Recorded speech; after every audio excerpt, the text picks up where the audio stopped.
Hello, everyone from St. John's, Newfoundland and Labrador. My name is Andrea Warman, and I'm an Alumni Engagement Officer at Memorial and your host for today's event. I hope you are all well and safe as we live through and move forward through these very strange days. I'm here with Dr. Patricia Cousins, Manager, Medical Laboratories, Adjunct Professor, Faculty of Medicine, Dr. Janna Andronowski, Forensic Anthropologist, Office of the Chief Medical Examiner, Assistant Professor at the Faculty of Medicine, and Dr. Mike Wahl, Assistant Professor, the Faculty of Medicine. I know those of you attending can't actually see who else is in the room, but we have a full house. There's over 270 registrants and over 100 attendees right now, and more joining every second. So we're delighted about that. We will begin today's event with a land acknowledgement. We respectfully acknowledge the territory in which Memorial St. John's campus is situated as the ancestral homelands of the Beothuk, and the island of Newfoundland as the ancestral homelands of the Mi'kmaq and Beothuk. We would also like to recognize the Inuit of Nunatsiavut and Nunatuhavut and the Innu of Nitassinan and their ancestors as the original people of Labrador.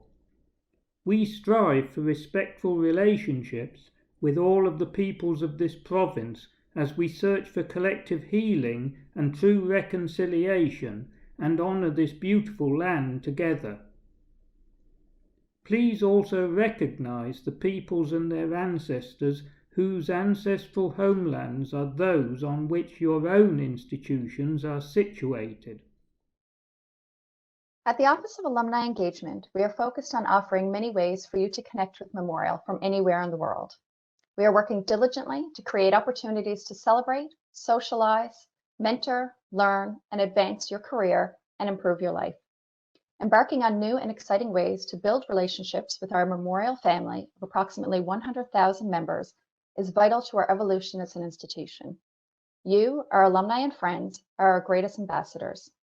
You are a worldwide community of professionals, leaders, and change makers who advance the reputation of the university, our province, and our world. Please consider getting involved with our programming. There are mentoring opportunities with 10,000 coffees, opportunities to meet up with Newfoundland expats through Global NL, and we have an online book club called Coastlines that is featuring Newfoundland authors who are also Memorial alumni.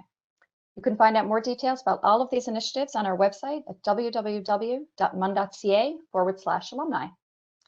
So thank you for joining us today for our discussion about anatomy in partnership with the Faculty of Medicine. Our presenters, who I will introduce momentarily, will provide hands-on demonstrations using plastinated anatomical specimens, discuss the plastination technique, the Anatomical Gift Program, and highlight features of the new state-of-the-art anatomy facility and the virtual learning tools. So just a few housekeeping items. There will be a very brief Q&A that will follow the presentation, and I will be monitoring the Q&A function, which you will find at the bottom right-hand side of your screen. So please try to keep your questions short, and I encourage you to post your questions as soon as possible. Don't leave them to the last minute, as we have a very full program and we will only have limited time to take questions. You are not able to unmute your microphone or turn on your video.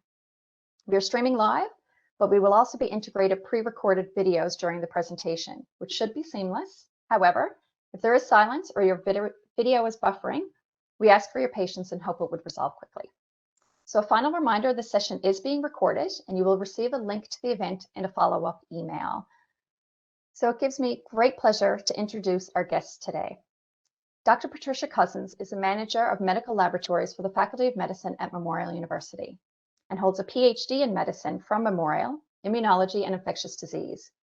She has been trained in biochemistry, chemistry, immunology, and virology with approximately 20 years of experience in HBV and HCV research in both animal and cell culture models of hepatitis B and C virus infection. Dr. Cousins participates in supporting all areas of the medical curriculum needs and laboratory research support within the Faculty of Medicine, and contributes to teaching in graduate courses in immunology and virology as an adjunct professor of biomedical sciences. In addition, Dr. Cousins manages the specific core research instrumentation services provided by the Faculty of Medicine, provided by Medical Laboratories Unit in the Faculty of Medicine, including the Anatomy Suite, MunMed 3D laboratories, and other research and teaching support facilities located within the Faculty of Medicine spaces that serve the needs of both the Faculty of Medicine as well as other faculties and users in the university and beyond. Dr. Janna Andronowski is an assistant professor of clinical anatomy in the Division of Biomedical Sciences, Faculty of Medicine, and also the forensic anthropologist for the province of Newfoundland and Labrador, the Office of the Chief Medical Examiner in St. John's. She received her BA and BSc from Simon Fraser University, MSc from the University of Toronto, PhD from the University of Tennessee, Knoxville, and was a postdoctoral fellow in the Department of Anatomy and Cell Biology at the University of Saskatchewan. Dr. Andronowski has over 10 years of experience working in forensic science-based laboratories, for example, in the Forensic Anthropology Unit at the Office of the Chief Medical Examiner in New York City, Simon Fraser University's Center for Forensic Research, and the Forensic Anthropology Center at the University of Tennessee, Knoxville. Her research focuses on the high-resolution 3D imaging of bone microstructure and the related study of bone adaptation, aging, and disease. Dr. Mike Wahl is an assistant professor of clinical anatomy at the Faculty of Medicine at Memorial University and is a host of the Wellness and Healthy Lifestyle Show on VOCM, a local education radio program on wellness. He holds a PhD in medicine, clinical epidemiology, including a postdoctoral fellowship at Memorial University, a BS Kin and an MS Kin in kinesiology from Memorial University and the University of New Brunswick, respectively. He holds several other professional designations, including Certified Professional Ergonomist, Psychological Safety Advisor, and Certified Kinesiologist. Outside of Dr. Wahl's teaching in anatomy and biomedicine, his research in academics and the private sector focuses on the application of health programming in industry with the goal of improving safety performance. This work has included co-authorship of Recommendation 14 of the Wells Inquiry, contributing author to CSA guidelines on fatigue management for first responders, and the creation of bona fide pre-employment testing in various industries. His work has earned him Global Student Entrepreneur of the Year in 2013 and the Rising Star Award for the oil and gas industry in his home of Newfoundland, as well as a chance to represent Canada at the G20 Summit on Entrepreneurship in Nice, France. So I'd now like to turn the presentation over to Dr. Cousins and ask John Duff, Systems Officer with Conference and Event Services from Signal Hill Campus, who's assisting with the event today, to play the first video.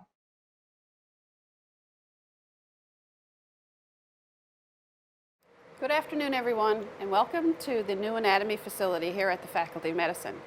My name is Dr. Trish Cousins, and my role here is the manager of medical laboratories.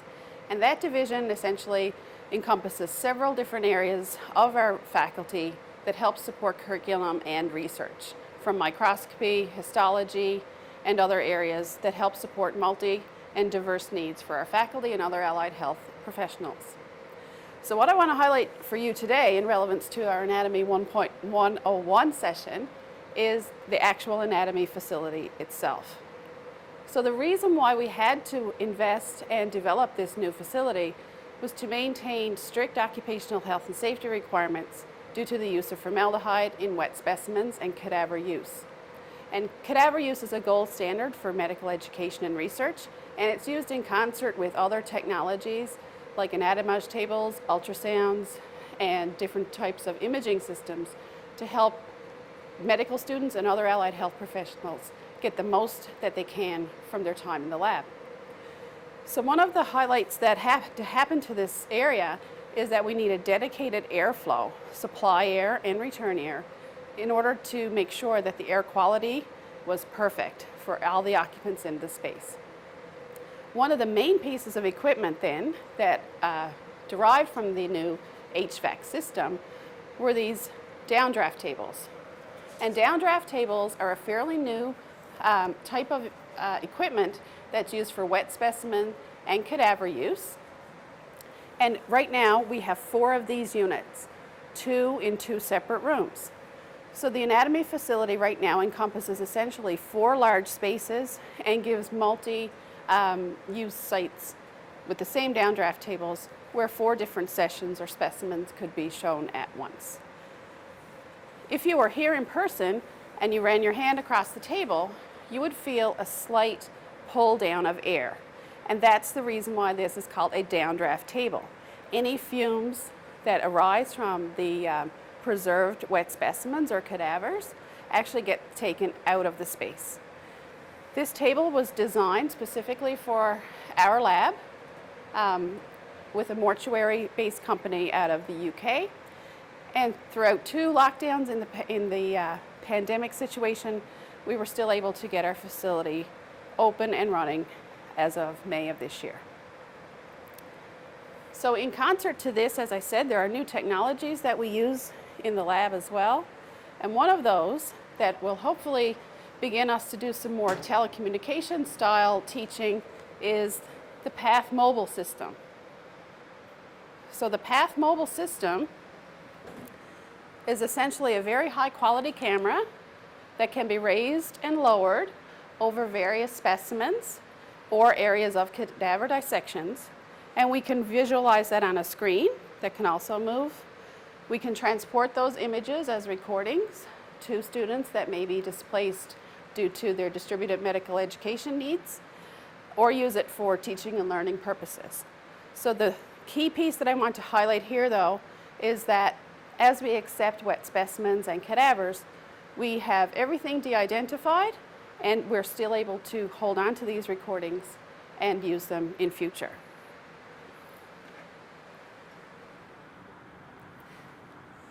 So we rely on a large donor or potential donor list for those individuals who intend to potentially have their body accepted to our Anatomical Gift Program. And it's important for you as a potential donor to indicate your intention to your family, to your medical professionals, and to your executor or next of kin. Those are the people that we would need to talk to at the time of your passing. So this again is a part of the new state-of-the-art laboratory that we have, and this is the place where accepted donors would be taken to be preserved essentially. So they would be on this table called an embalming downdraft table, and we can inject very large volumes of different preservatives, formaldehyde, phenol, and other different types based on the hardness or softness of the specimen that we would require. Now in our facility, we have the capacity again to have these downdrafts, again to take any residual fumes or odors away from the facility. And this table can also move and adjust to the positioning of the body stores. So because we have our embalming facility here, we also need to have a storage site for our accepted donors once they're preserved, and they can be stored and used as specimens for our research and education. So part of the facility upgrade again was the installation of a new body storage unit. And in our facility, we have the capacity at one point to hold 12 donors. So each of these 3 doors that you see actually has the capacity to hold 4 individual donors once they're preserved. And each one is an individual unit, which gives us the capacity to have different types of embalming techniques and store those separately. So another interesting and very custom piece that we had installed in the facility is this downdraft dissection table. It also is a mixing station for the chemicals that we need to preserve individual cases as they get accepted. And you can imagine that the volume of fluid needed to preserve a cadaver for a very long time is much greater than that you would see in a standard funeral home. A person accepted to our donor of average height and weight would take between 60 and 70 liters of fluid to preserve all of their internal organs and have that longevity that we need to give thanks and respect to the uniqueness of that donor. This table on the bottom allows us to mix those solutions that contain formaldehyde, phenol, and other organic volatile reagents and keep those chemicals away from our air supply. On top of that, we have a spout that will take that chemical and allow it to be transferred to a secondary pump into the cadaver. That's the process that enables the cadaver to be fully preserved for all of the teaching and learning purposes that we have. This table, in addition, if we do dissections in the room itself we can put a specimen here, a heart, kidney, and work on that specimen without any fear of air quality concerns in the space or even in the building. So another couple of pieces of more safety related items that we have to be aware of when we work with human bodies with that additional 60 or 70 liters of fluid is how heavy the cadavers become. So we have this lift that is a complete match to the trays that go into the cooler units. And you can see that this is a hydraulic lift. We can raise up or down depending on what tray in the body store that particular cadaver would need to be stored. In addition to that, you can imagine with the volume of chemical that we need to both store, mix, and use during these sessions to preserve the donor, we have new eye wash and safety shower equipment for our staff members that have to work in this area. I should also note that our staff members are 2 funeral directors and embalmers that are certified by the corresponding certification and licensure board in Newfoundland and Labrador. So we have a great respect based on their training as well as our needs for any cadaver that comes into our program, from the moment it comes into our hands until we release the remains back to the family. Just want to thank you for your interest in our area. I hope I've enlightened you to some of the highlights of the new facility and that you think about potentially becoming or signing up to our Anatomical Gift Program if that's something you and your family choose to do. Thank you. Okay, so we've left the anatomy lab now, but I just wanted to highlight some of the really neat features that we have here in the Faculty of Medicine to help support learning anatomy in different ways, different types of technology. And one of the new items that we have had in the faculty in the past year or so is an anatomage table. And what this table is, essentially, is a 3D rendering of 4 authentic cadavers. We have 2 male and 2 female, each having a Caucasian and an Asian cadaver. And the cadaver was generated based on MRI, CT, and other types of imaging through slices, and those slices were stacked. So we're able to see a 3D rendering of a particular cadaver based on what we want to see. So for this purpose, I just quickly chose the Caucasian male. And the advantage of this table is that it can stand up for presentation purposes like this, or go horizontal and be like a stretcher.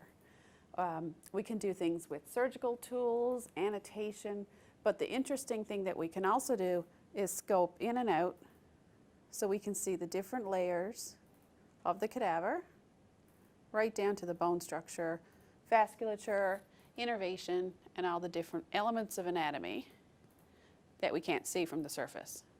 So this is a really neat tool because it gives our instructors the ability to quickly review certain parts of basic anatomy before a cadaver lab, or use it completely for newer students when they're trying to show different elements of anatomy. The other really neat part of our program that we recently started to use a lot are ultrasounds. And ultrasounds are becoming more and more important in the field of medicine at the point of entry. So in the emergency room, for example, a lot of diagnostic and quick testing can be done just by using an ultrasound and a probe, rather than a lot of the more expensive diagnostic imaging. We're very lucky in the Faculty of Medicine. We have 10 dedicated Sonosite ultrasound machines dedicated to the use for anatomy teaching and point of care ultrasound teaching. It's very advantageous as well that these particular models are the same as that used in our health authorities, so that when students come in on day 1 to learn anatomy in medicine, by the time they finish and they go to Grand Falls or the Health Science Center to practice, they'll see the same machines, just on a diagnostic level, whereas these are for educational purposes only. So I just wanted to highlight these 2 things. Again, we like to provide as much different options for various teachers, clinical professors, and researchers, so that the students have as many ways of learning based on their own personal preference. So I hope you've enjoyed this short part of our technology side of our cadaver program as well. So another thing about anatomy that I just wanted to highlight is the difference between plastic models that you can order online and plastinated models, which you can also purchase. However, they are from authentic cadavers. And if you've been here in the Faculty of Medicine during an open house day, you may have seen some of our body works display. And those elements are from authentic cadavers that were performed by Dr. Shakti Chandra, who donated them on retirement to the Faculty of Medicine. So the plastination process, again, is different than plastic. How the plastination process works is that we first start with a cadaver that's been embalmed in formaldehyde. So that's the solution that renders a cadaver, the longevity of the preservation of the cadaver for a long time. After the embalming process, dissection can take place, or the cadaver can be essentially sliced in very thin sections. In order to plasticize the specimen, the fluid has to be removed. So the body fluids will be removed with acetone. The acetone in a cold bath will take out any hydration in the material. Once that's completed, any soluble fat molecules also are essentially dissolved by acetone in a warm bath. So these two steps are critical in removing the fluid and the fat prior to the laying of the plastic.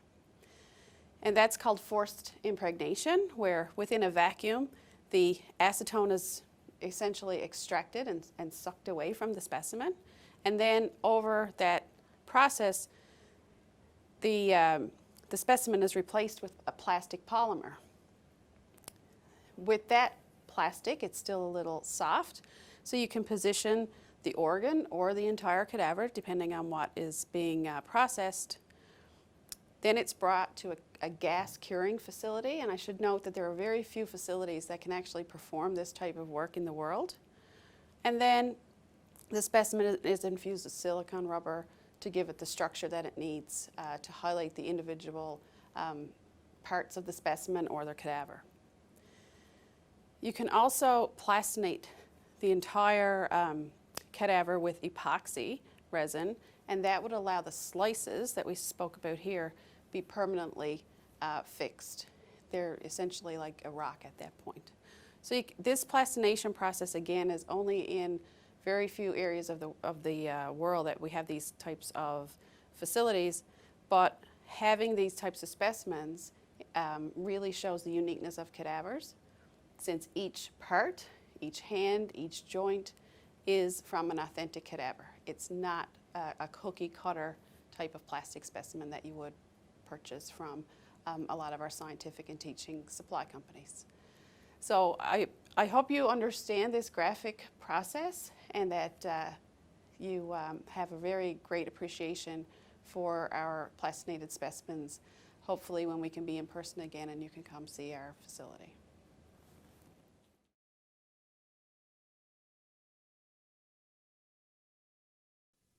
Thank you, Andrea, for the introduction and the invitation to the panel today.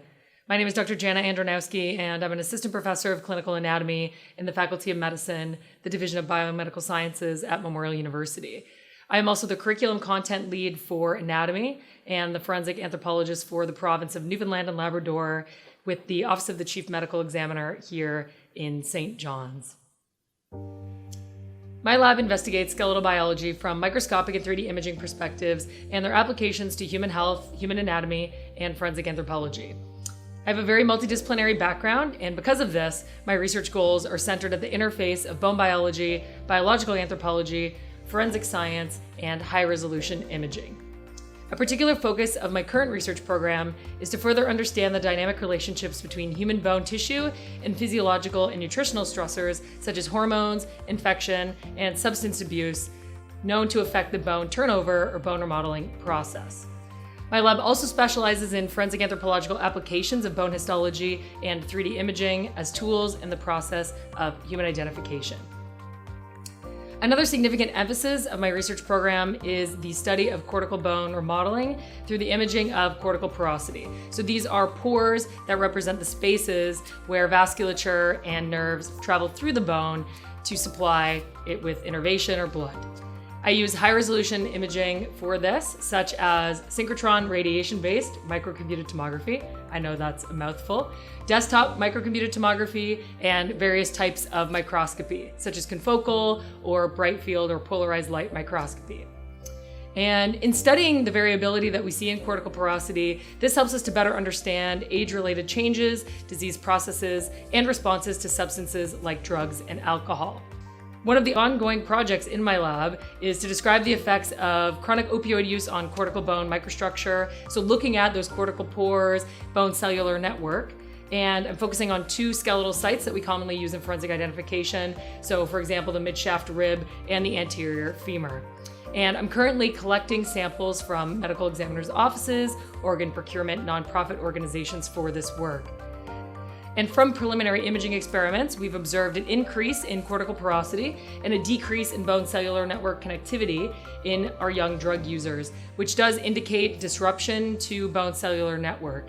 And this dysregulation of cellular activity will increase the fragility of bone as well as increase fracture risk for those individuals. So it is considered an additional risk factor for early onset osteoporosis.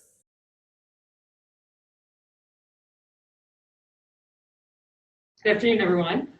Now that you've heard a little bit about my research program, I want to talk about some of the applied aspects of my work, particularly as it relates to forensic anthropology. So as a forensic anthropologist, I'm tasked with assisting law enforcement in the identification of unknown skeletal remains. And a primary component of that is the study of human osteology, or study of the bones in the skeleton. So in our adult human skeleton, there's a total of 206 bones. And these actually fuse during growth and development from over 300 bones in the fetal skeleton that sort of start as pieces and parts and allow our bones to grow in length, in width, and as well as to allow our cranium to sort of fuse after the brain has allowed to grow. So in the human adult skull, for example, there are 28 bones total. And this consists of paired bones, unpaired bones, as well as 6 really small bones that are within our middle ear canal, the ear ossicles. The hands and the feet also contain sort of the majority of the bones in our skeleton. So for example, each hand contains 27 bones, and those are divided into 3 components. So we have the carpals in the wrist, the metacarpals sort of in the base of the hand, and then our phalanges. In each foot, we also have 26 bones. And again, we can divide these into 3 parts: the tarsals in our ankle, the metatarsals, again, sort of on the base of our foot, and then our sets of phalanges.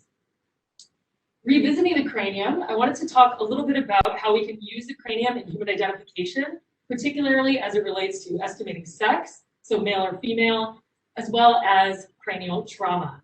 And so I'm going to give a few examples, one that's more sort of clinically oriented, and 2 that again relate to the human identification process and how we can interpret skeletal trauma that will assist law enforcement in the identification of an unknown individual. So I mentioned our cranium has 28 bones total.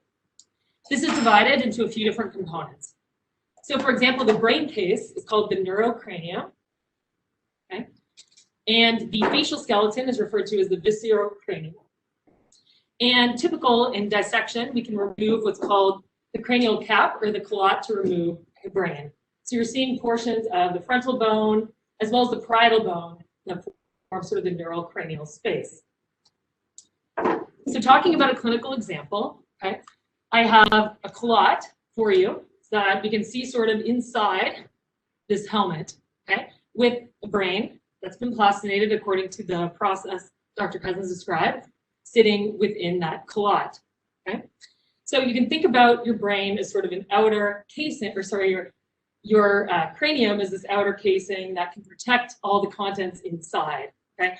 And you know, in Newfoundland, you might be exploring the wilderness, biking or ATVing, and you might think, oh, it's too hot to wear a helmet. But it is really important because, again, you're not just protecting your skeleton, you're also protecting the inner contents. So, for example, you can think about it in terms of someone's driving a bus, right? And they sort of slam the brakes at the last second. They don't see an obstacle in front of them. you're going to have external damage right to the bus itself, as well as to the internal contents. So your passengers might get thrown around with their book bags, for example. But again, if you see that obstacle, you stop slowly, okay? And your external vehicle, you can think of that as your cranium, right? There'll be no damage to the external bus, as well as the internal contents, and you can think of that as your brain. So how your helmet is going to work to protect that is you have this outer sort of plastic casing that's going to immediately stop that impact, right, if you fall off of your bike, and this inner sort of thick foam layer that will allow for sort of a controlled braking or controlled sort of impact of your cranium, which will again sort of limit the movement of your brain because you don't want to have damage to those vascular tissues as well as to the cerebrum itself, okay? And in this example from our collection, you can appreciate that in this particular helmet, there's been damage to the helmet itself, but the underlying collat remains intact, okay? So this individual could have sustained a very serious brain injury as well as depressed skull fracture or other types of skull fractures. Switching gears a little bit to our forensic examples, I wanted to talk about some of the trauma that occurs in a slightly different way. And you can see this in a few examples from my own personal collection. So for example, in this cranium, you might notice that this individual is sort of missing a portion of that collat, right? Or that calvarium, okay? And this is a cast of an individual who sustained machete injuries, which is both a sharp and a blunt force object, okay? So again, we're going to have sort of blunt crushing of the skull, and you might think, okay, machete is not really considered a common blunt object. You might think of a baseball bat, but a blunt object can also be, you know, the stairs that you fall down, contact the floor. That can be a blunt object or something that is also sharp, like a machete. So in this individual, we can see that part of the collat is missing. There's also sort of slice injuries as well as radiating fractures, okay? And this particular example is really interesting because it was recovered from an ocean setting. And because of this, the bone was sort of, you know, washing in the waves. You see these sort of rounded edges, okay? And parts of those comminuted fractures are missing, right? So this is a really neat example of what we call forensic taphonomy. So anything that happens to the body from the time of death to the time it's deposited, okay? So a very interesting example. Our second one, okay, here we can see the cranium. Again, this is a cast of an individual from our collection. And on the anterior aspect, we can appreciate there's a defect to the frontal bone, as well as within the eye orbit itself, okay? And this is an example of a different type of trauma. We talked about blunt and sharp force. This is gunshot wound or GSW trauma, okay? And we can help with the interpretation of this injury in terms of the directionality or trajectory of the bullet, as well as the number of gunshots that occurred, for example. So often we have sort of fracturing that happens to our cranium during a gunshot wound, and we actually have to reconstruct those bones, and again, can help with number of impact and describe the fractures that we see. On the frontal bone, this is an example of the entrance wound, and it's quite neat, okay? We can't decipher a caliber of bullet, for example, conclusively, because it depends on how close the individual or the shooter was, as well as the trajectory of the bullet. However, on the posterior aspects of the occipital bone, we can see sort of a more outpouching of the bone. You can see the inner table or the diplo of the bone. This is very characteristic of an exit wound, okay? So with that, I'm going to turn it over to my colleague, Dr. Mike Wahl, who's going to describe a few other injuries that you might experience to your skeleton during your summer activities. Thanks, Dr. Andronowski. So I come from a kinesiology background, and part of that was that I've dealt with a lot of different injuries over the years. And one of the things we'd like to try and teach people is understanding the anatomy, and then they can correlate that to what they see when people come into clinic or present in a hospital.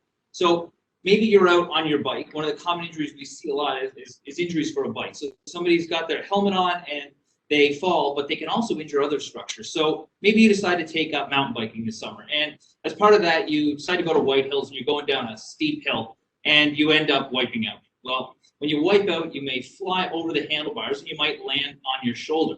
Now, there's a lot of things that can go wrong when this happens, but one of the most common things we get is what's called an AC joint dislocation, or sometimes it's called a separated shoulder. So what happens here is that our upper extremity is only connected to our what's called axial skeleton by one bony joint. So this bone right here is called the clavicle, also known as our collarbone, and this is our scapula, which is also known as our shoulder blade, and this is our sternum. There's very strong ligaments and bony joint that attaches this clavicle to the sternum. So if we fall, the chance of hurting that is going to be a little bit less because it's a strong structure. But up here where we see the clavicle attaching into the scapula, there's some small ligaments here that are strong, but they're not as strong as this. When we add that force on there, that can start to cause some damage. So there's three real things that can happen. The first thing that can happen is that you can just get a stretch. So that can cause some pain and discomfort, cause the muscles to spasm, but ultimately the structure will heal and tighten itself back up. Then you can also have a rupture of one of these ligaments or a tear. And the first one that's not as severe would be the one between what's called the acromion clot process and the clavicle. And if that gets damaged, the shoulder won't slip completely out of place, but it will be damaged and sore. The problem really runs into on the third one, which becomes more severe, and that's because of this thing called the porcoid process, which has another ligament. If you rupture both of those ligaments, what you've essentially done is you've actually removed the attachment between the upper extremity and the axial skeleton. So all that's left to hold it in place is some muscles. So this is when people walk into the hospital, you get injured and you're holding your arm, and that's because all that's left is your ability to splint it yourself or have the muscle. So you can fix that and you can heal that, but one of the things you get as a souvenir is you'll see a characteristic bump on your shoulder for the rest of your life from that type of dislocation. That's one of the most common injuries. The next injury that I wanted to chat about that we used to see a lot with people is when we get bad backs. People have probably heard of sciatic pain, or maybe they slip what's called their SI joint and they have to go to a chiropractor to get an adjustment. So what happens in this case, and we're going to use one of our plastinated specimens to show this here, you can probably see it. I know this is pretty far away, but the resolution and it's how big this nerve is. This nerve coming out right here from our pelvis is called the sciatic nerve, and it's a really big nerve, and it connects all the way to the bottom of our foot. So what happens is we're sitting down all day long, and maybe we end up causing some inflammation in that joint, that area, and that causes that nerve to become irritated. Well, when our nerve gets irritated, one of the things that the muscles around it do is they spasm to try and protect it and keep it from being mobile. So I'll just show you here. This is our pelvis. Now there is a muscle that comes and runs directly beside the sciatic nerve, and it attaches in here. It's called the piriformis. Now you may have heard of this before. People can develop what's called piriformis syndrome, and it attaches from what's called the anterior side of the sacrum, which is this bone right here, which is the bottom of our vertebral column, and it connects over to our femur. And when that gets tight, that puts pressure on a joint right here called our SI joint, so sacroiliac joint. So what happens when this gets tight? This can take this relatively immovable joint, put pressure on it, and then pull it slightly out of place. So this is why when we go to the chiropractor, they do an adjustment, and we hear something, this could be this moving and putting itself back in place. You know, the end result is we can't bend over, and we end up with tons of dandelions on our lawn because we can't pull them the whole summer. So the moral of the story for this is that, you know, we're sitting down all day long, get up and get moving, relieve that pressure, but also stay limber and stretch to make sure those muscles don't get tight. Back over to you. Thanks, Dr. Wahl. So in my research segment, you guys learned a little bit about the work that I do and how it's focused on how different substances and lifestyle choices can impact your bone at the microstructural level. But what happens to, you know, those choices that we make and how they influence other body systems, like the respiratory system, for example? So in this demonstration, I'm going to talk about a few of our plastinated specimens that focus on the lungs, okay, and show you an example from a healthy individual as well as an individual who smoked during their life and smoked up until the time of death, okay? So in this healthy example, you can see that the lung tissue is pink. Remember that our lungs are situated in our thorax and they flank our heart on either side, okay? And your heart is going to be biased to the left as seen here. So when you're looking at the specimen, this is an anterior view or from the front, and we have our anatomical left and our anatomical right, right? The apex, or sort of the most superior towards the ceiling portion of our lungs, is this region here, and the diaphragmatic surface, or inferior towards your feet, is resting on the diaphragm, okay? And a few important anatomical differences before we start talking about how substances can affect the lung tissue is on our right side, you'll notice that the lung is divided into 3 lobes, so upper, lower, as well as a middle lobe, whereas on the left, we only have 2 lobes, an upper and a lower. And our upper and lower lobes are separated by what's called the oblique fissure. And on our right lung, we can see a horizontal fissure separating that upper from the middle lobe. Okay? Also in this example, we can appreciate the trachea or the windpipe, and that's always going to be anterior to the esophagus where food travels, right? Because we don't want our windpipe to collapse with every breath that we take. Okay? So in this individual, again, we have healthy pink lung tissue, but you might notice that there are also some darkened spots. So even though macroscopically we can see some darkening of the lung tissue, this doesn't necessarily mean this individual is a smoker. So all of us are exposed to pollutants during our life, especially if we live in big cities. For example, like when I lived in New York City, I would wear a white jacket to work, walk an hour to work, and that jacket would be brown at the end of the day. So what's happening to my lungs, right? So your immune system is going to attack those sort of foreign particles, and they're going to, again, sort of be engulfed by our macrophages in our immune system and left as deposits in our lungs, okay? In terms of someone who's smoking, so in this example here that you can see a little bit lower on my screen, you'll notice that there are a lot of those sort of carbon deposits. So when you're smoking cigarettes, you're inhaling a lot of toxic chemicals. And again, that immune response is going to sort of take those pockets of tar and engulf them and keep them or retain them within the lung tissue. And although we can see this at the macroscopic level, there's also changes happening both at the cellular and molecular levels as well. So it's not only going to affect the macromorphology, but also impact the structures that allow us to breathe. So your trachea, as seen here, is going to bifurcate into a series of sort of branches. So it sort of looks like an upside down tree, and that's where gas exchange is going to occur. So remember, we're going to be seeing these changes both at the cellular level as well as the macroscopic level. What's good is that if you stop smoking, your lung tissue can repair itself, right? Like our bone can repair itself. So something to keep in mind, think about what you're putting in your body and how it's affecting not only your bones, but also systems like your respiratory system. With that, I'll turn it over to Dr. Patricia Cousins, who will be talking about our Anatomical Gift Program. Thank you. Good afternoon, everyone. Thanks for coming to our Anatomy 101 presentation today. I just wanted to briefly talk about the Anatomical Gift Program, which I believe is the ultimate gift that our alumni, donors, and others give to us in support of the cadaver program.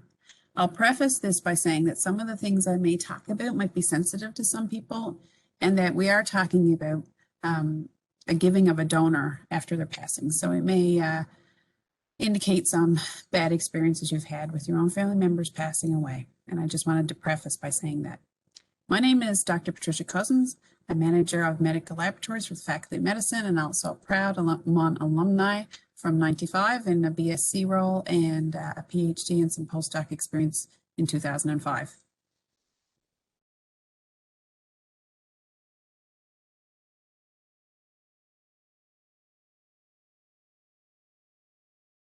So just again to highlight our anatomy program, I showed you some of the things in a pre-recording in our new anatomy facility. Our anatomy program is housed on the second floor of the Health Sciences Center, and we have dissection rooms, as you've seen, a mortuary with embalming facilities that allow for both a soft embalming as well as formaldehyde-based embalming, and our new anatomy suite allows that to happen. We have 2 dedicated staff members in Sherry Lee Chambers and Derek Bishop, who are funeral directors and embalmers and certified with the Provincial Licensure Board in Newfoundland and Labrador. They have the authority to accept bodies after passing into our donor program. Again, our new anatomy laboratory is a fantastic facility to do wet lab work, wet specimen work, and cadaver work, full cadavers in our Anatomical Gift Program donor. In order to keep this laboratory functional, the main thing that we need to remember is that it's only as good as our cadaver acceptance. So for donors that enroll in our programs to become a potential specimen in our labs, that's what's going to keep our anatomy program running. I just wanted again to highlight some of the terms that you may have heard about donating body to science or a willed body program. And at our facility in the Faculty of Medicine, that's called the Anatomical Gift Program. It all sort of means the same thing. It allows an individual to declare their intention to donate their body to the Faculty of Medicine's medical school at Memorial University. We're bound by the legislation, a provincial legislation, and the Act Respecting Human Tissue and the Disposition of Human Bodies is commonly known as the Human Tissue Act. It's a provincial law that was made in 1971 and is in the process of a new amendment. However, we're restricted to those laws revolving medical schools and body donation programs. So why do we need cadavers? What is the advantage of using cadavers in our anatomy programs? And I don't think that I have to say all of these things, and you can imagine most of these, that it's extremely important to highlight the respect for life of our donors and the gratitude to the donors. And when students see that firsthand, they have a true eye-opening experience in using what was a living, walking individual and their ultimate gift to give to them. The hands-on instruction while teaching is paramount. In some cases, when we have especially younger students who are coming in and seeing bodies for the first time, this is a very safe, controlled environment where they're supervised. We have areas that they can go sit and relax if they find it overwhelming. There's very unique opportunities, obviously. We're not using a cookie cutter type plastic specimen. There's highly unique opportunities for teaching individual abnormalities and pathologies when we have cadavers. They can contribute to many research areas. You can imagine how complex our body is if we have a researcher interested in a particular muscle group, a particular organ. It can contribute to their research as well. And in addition, it's highly useful for our postgraduate programs, especially in areas like surgical skills and novel techniques that they want to practice on before taking to the clinical setting. Most of the work I do in the Anatomical Gift Program is speak to individuals who want to pre-enroll in the program. And their first question to me is, how do I do this? What is the process? So I'll outline some of the key things that happen when an individual considers the Anatomical Gift Program. So the individual must consent to donate, and we do that by old-fashioned paperwork. They can call me or email me, and we can get the paperwork to them, have them take the time to read through it, call with any questions, and indicate their intent. It's important that the person who enrolls in the program indicates their wish to donate to the Faculty of Medicine to their legal next of kin or their executor well in advance. It's not good enough to put it in a will that might not be open for days to weeks after someone passes away. It's important to communicate your intent. And then when the ultimate passing happens, the family, next of kin, executor should contact us immediately after death to see if the donor is acceptable to the program. We often talk to medical professionals that have followed people, especially those who were terminally ill, to talk to them about their medical history. And they can sometimes, especially under a burden of grief, can chat with us in the presence of the next of kin or executor about the acceptance or rejection decisions. If a body is accepted to our facility, we handle all the logistics in terms of arranging for the donor to come to the medical school, and at the end of the cadaver service, during its time as a gift here, we will release the remains for cremation if that's of the family's wish. So when we talk to the families or medical professionals about an individual's medical history, we also have other things to consider, such as our space restrictions, our current needs at the time. Right now, where we're ramping up our facility, that is not an issue, but we need to talk to our donors that there are sometimes reasons outside of the actual medical condition that might render them unacceptable. So decisions are not blanket. They're made on a case-by-case basis and are at the discretion of myself and my team based on the personal medical history as well as what's needed at the time. So we always aim to strategically plan to deliver as many programs with our gifts that come into our facility as possible. And just as an example, we had one individual case a couple of years ago, and that cadaver lent a hand in teaching 14 different postgraduate classes. I mean, that's a huge gift, and we can't replace that. When someone is chronically ill or palliative, we encourage any individual who has declared their intent to donate to touch base with us. We don't have to wait till that person actually passes away. We can sometimes help in the burden of grief by chatting about those individuals with their legal representation prior to death. There's one caveat that we only accept intact bodies into our medical school. That's both a function of trying to maximize the gift that gets turned over to us, as well as some of the preservation steps that need to take place are not amenable to any body openings, surgeries, or after organ donation. So a few highlights that I know a lot of the public that I talk to have questions on, and I wanted to take this moment to highlight them, is the difference between organ donation and the Anatomical Gift Program. So organ donation by law and by our interpretation is that it's a donation from either a recently deceased or a living individual to a recipient. And that program is run by the organ donor program. I think many of us have it on our MCP now. You can register through your MCP number to be an organ donor. And that's a very rare event. In my last conversations with that manager, it's about a 2% rate where a person passes away in a situation where they're considered brain dead, but kept alive to harvest their organs for donation. That is not our program. So we are a full body acceptance program. The person can have passed for a few hours, and then we take that person and create a cadaver by preservation. So that's two completely different programs. We encourage people to register for both, obviously. If you can save a life, that's extremely important. But because of the rate of acceptance being so low in the organ donation program, our rates of acceptance are much higher. It's also important, especially for those of you who may be considering your final planning, is the consent or your intent to donate is not necessarily acceptance. We really can't say much about acceptance or donation until the person's actually passed away.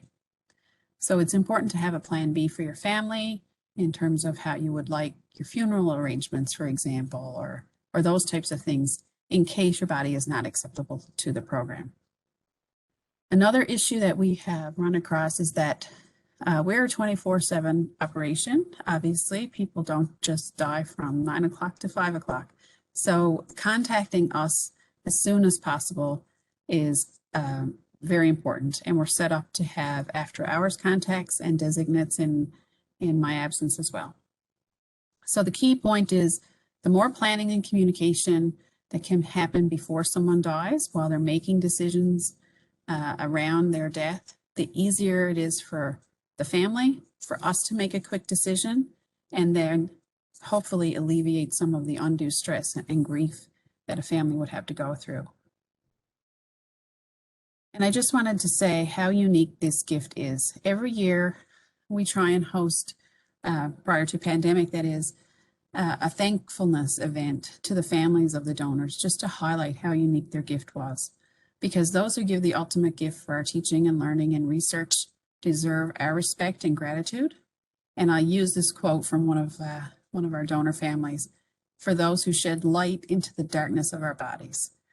That gift is irreplaceable, it's priceless, and we really need to promote our program and give, in response to that, the respect and gratitude to the donors and their people that are left behind and their families. So even those that have passed away and we couldn't accept, we just have to thank those as well and their loved ones just for consideration of our program. It's usually beyond a reason surrounding their death that their wish can't be followed through with, but their actual intent was there. So that's a very important part of our program as well. I've listed on this chart my direct contact details on our website.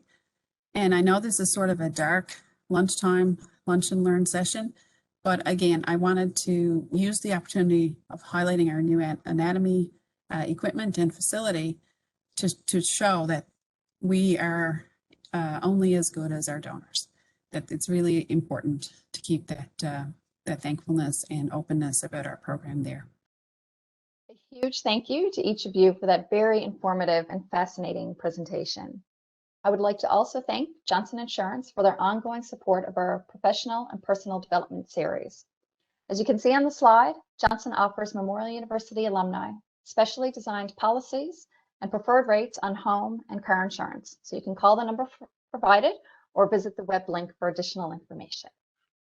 So before we jump into the viewer questions, we've had many positive comments and I thank you for those. And just to highlight a couple, I just wanted to share with our panelists. Rob says, wow, fantastic presentation on all aspects. Looking forward to viewing tomorrow with my high school kids. That's exciting, thank you. Another comment, just thank you for this great look into your facility and for your work. So the first question, and Dr. Cousins, this might be a question specifically for you. Judy asks, I work in healthcare. Is there any option to borrow any of the samples for patient or professional education days? Yeah, that's a great question. We have lent out some specimens, but in a very controlled environment. So we do have another area here as well. We're in one of these rooms right now, the multidisciplinary laboratory area. So if those individuals are local and they would like to come to our rooms and look at the specimens and see what would be appropriate for what we need, that's something we can definitely discuss and can reach out to me for the details I have in the presentation. Great, thank you. And just a final reminder, we only have 2 minutes remaining, but if there are any final questions, please post them in the Q&A. And Khaled says, thank you for the presentation. Really enjoyed learning about your program and facilities. His daughter is an anatomical pathology resident, and now he has a better understanding of what she does. So thank you to all. Other comments coming up there, just thank you for the presentation. Dr. Andronowski, I just wanted to ask you, and I'm sure you get this all the time, popularity of a show like Bones. How does that shine a positive light, you think, on forensic anthropology? I mean, you know, from an actual expert, was the show well done? Was it something that kind of, you know, spiked interest in your field? Thanks, Andrea, for bringing this up. So there's definitely been an increased interest in forensic science in general since the onslaught of crime dramas like CSI and Bones. So I want to state a few things that are maybe not representative of what we actually do. So one sort of big misconception from that show is that we work that closely with the FBI or with law enforcement. So we don't, you know, carry a gun and work directly with a handsome FBI agent, unfortunately. We don't visit crime scenes, these types of things. But we do work in conjunction with law enforcement on cases that involve skeletal remains, so that part is accurate. So we do what's called a biological profile. So this involves the estimated age at death, biological sex, either male or female, assessment of ancestral affinity, as well as trauma analysis, like I mentioned during my demonstration, any pathology to the bones, as well as stature or living height. So all those things they do cover in the show. But there's one other sort of really important difference, and that's that anthropologists have access to very fancy equipment like hologram machines and backlit tables. You know, we're usually working in the basements in sort of a morgue type facility and would lay our skeletons out just sort of on a standard table such as this. So I think it's really good critical thinking exercise to watch a show like that after learning about the actual field and say, okay, you know, what is Dr. Brennan doing that's correct and what's incorrect? So that's an assignment I actually use for my forensic anthropology students, is to critique an episode of this. Excellent, great, thank you. Just taking a quick look here, I'm conscious of the time, we're exactly 2 o'clock. Maybe if I can just ask before we close up, Dr. Cousins, you mentioned about the cadavers and one particular cadaver contributing to the teaching for 14 different learners, which, as you said, is just an incredible gift. You also mentioned that the remains are returned to the family. Roughly how long, or does it vary, before the remains would be returned to the family? In general, Andrea, we have 2 different types of preservatives. So for formaldehyde preservation, we can keep bodies for about 4 years, even longer. For soft phenol-based embalming, we're looking at in the month range. But we've had cases where we released within 7 days of acceptance because the gift did exactly what it needed to do at that time. And we've had even longer gifts. So again, it's not a blanket kind of answer I'm giving, unfortunately, for that. But I do want families to be aware of it. It could be very limited time, but it could be extended as well. Excellent.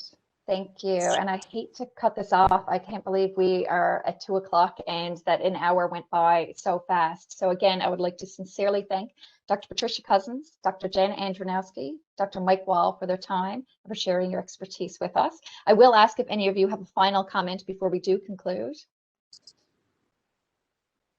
Thank you, everyone, for inviting us to speak today. We had a great time demonstrating some of the fantastic technology as well as unique plastinated specimens that we have here in the facility. If anybody has questions about any of my anatomy-related teaching or my research program, please contact me at my contact information or visit my website at andronowski.com.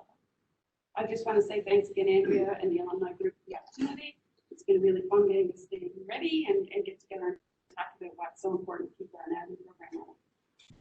And I want to say thank you for joining us today and learning a little bit, showing the interest in finding out what we do here and how we're teaching next generation of medical students and scientists about the human body.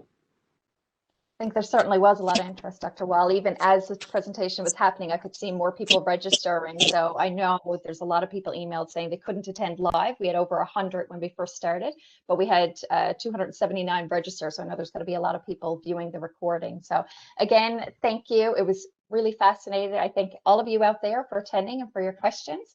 And if you've enjoyed today's event, I'll just get John to pop up our final slide here. We do have a few more upcoming events. And again, check out our alumni website. June 15th, next Tuesday, a session on implicit bias. As I indicated earlier, session is recorded and I'll be sharing a link in an email. So keep an eye on your inbox. So again, we thank everybody and we hope you enjoy the rest of your day. Bye.